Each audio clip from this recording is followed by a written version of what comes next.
Il est très important de savoir sécuriser l'accès à son compte Facebook puisque vous avez des informations personnelles sur le réseau social, mais également pour limiter les tentatives de piratage de votre compte. Des personnes malveillantes pourraient vouloir se faire passer pour vous, par exemple. Pour gérer les options avancées de sécurité liées à votre compte, rendez-vous sur les paramètres. Je sélectionne la flèche orientée vers le bas de la barre des menus, puis paramètres. Ensuite, les différentes catégories qui me sont proposées me permettent de gérer la sécurité. Je clique à cet endroit-ci et j'ai la possibilité dans un premier temps d'activer en permanence la navigation sécurisée. La navigation sécurisée m'est indiquée à partir de la barre d'adresse. Lorsque vous êtes sur une connexion, une navigation sécurisée, vous avez automatiquement le cadenas ici qui apparaît à gauche de HTTP et vous avez un S supplémentaire à HTTP pour S sécurisé. Vous pouvez donc activer cette option directement à partir d'ici. Dès que cela est possible, je vais avoir cette navigation sécurisée. Les informations qui vont transiter sur le site Facebook vont être sécurisées au maximum. Je sélectionne ici Annuler.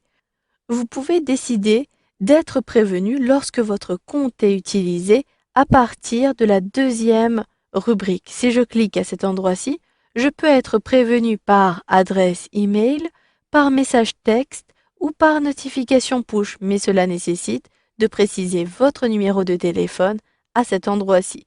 Je sélectionne pour ma part Annuler, mais je vais être prévenu par adresse email. Je sélectionne bien Enregistrer les modifications. Vous pouvez ensuite demander un code de sécurité si vous accédez à votre compte à partir de navigateurs ou d'un ordinateur inconnu. Cela limitera l'accès à votre compte depuis n'importe quel autre ordinateur qui n'est pas le vôtre. Il vous suffit alors de cliquer à cet endroit-ci et de sélectionner cette option-ci. Pour démarrer, sélectionnez bien Démarrer. Choisissez quel est le type de téléphone que vous utilisez, puis sélectionnez Continuer. Ensuite, sélectionnez Continuer à nouveau et vous avez ici les différentes étapes qui vous permettront d'utiliser un générateur de code. Là aussi, il faut préciser son numéro de téléphone. Saisissez votre numéro de téléphone, puis sélectionnez Confirmer.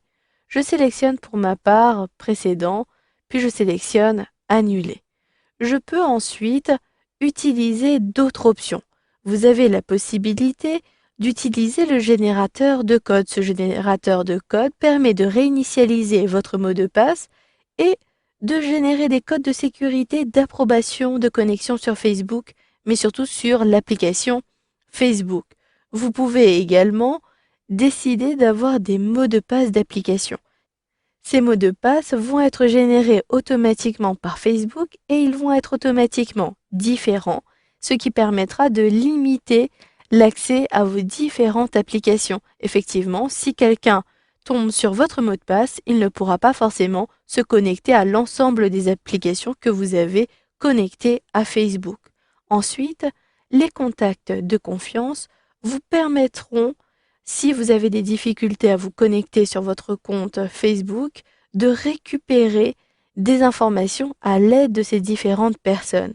Il vous suffit de sélectionner à cet endroit-ci, puis sélectionner Choisir des contacts de confiance. Je choisis des contacts de confiance et je désire préciser le contact Albert et également Léa Rousseau. Je clique à cet endroit-ci et je sélectionne Confirmer. Vous devez obligatoirement saisir 3 personnes. Vous le voyez, cela m'est indiqué à cet endroit-ci. La troisième personne est Jackie Taylor. Je clique à cet endroit-ci, je sélectionne ensuite Confirmer et je retrouve bien les différentes personnes de confiance à cet endroit-ci. Les clés de votre compte sont confiées à ces 3 personnes aussi. Vous pouvez les modifier à tout moment en cliquant sur le lien correspondant et supprimer vos contacts de confiance en cliquant ici sur Supprimer tout. Je ferme ces contacts de confiance.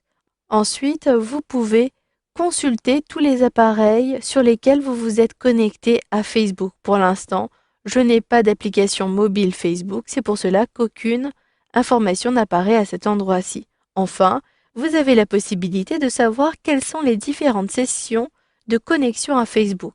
Dès que vous vous connectez à votre compte depuis n'importe quel navigateur Internet, les différentes sessions qui sont encore actives, pour lesquelles vous n'êtes pas déconnecté, ces différentes sessions apparaîtront à cet endroit-ci. Vous le voyez, j'ai actuellement la section actuelle sur Chrome et sur Windows 8. Il s'agit de cette section. Par contre, j'ai d'autres sessions. Une sur IE 10, il s'agit d'Internet Explorer et d'ailleurs, je vous montre, j'ai bien cette session, je ne me suis pas déconnecté. Si je désire uniquement suspendre la session pour IE10, il me suffit de sélectionner Arrêter l'activité à cet endroit-ci et je retrouverai sur mon navigateur Internet pour l'instant la page de Fanny Dubois, mais si j'actualise, en cliquant ici, vous le voyez, le contenu ne m'est plus disponible, je dois à nouveau me connecter. Cela permettra de limiter l'accès à mon compte. Je clique ici sur Réduire. Vous pouvez mettre fin à l'ensemble des sessions en cliquant à cet endroit-ci. Ici, toutes les autres sessions sont bien sur mon ordinateur. Je sélectionne donc Fermer. Voilà, vous avez donc vu dans ce module de formation comment sécuriser l'accès à votre compte à partir des paramètres de sécurité de Facebook.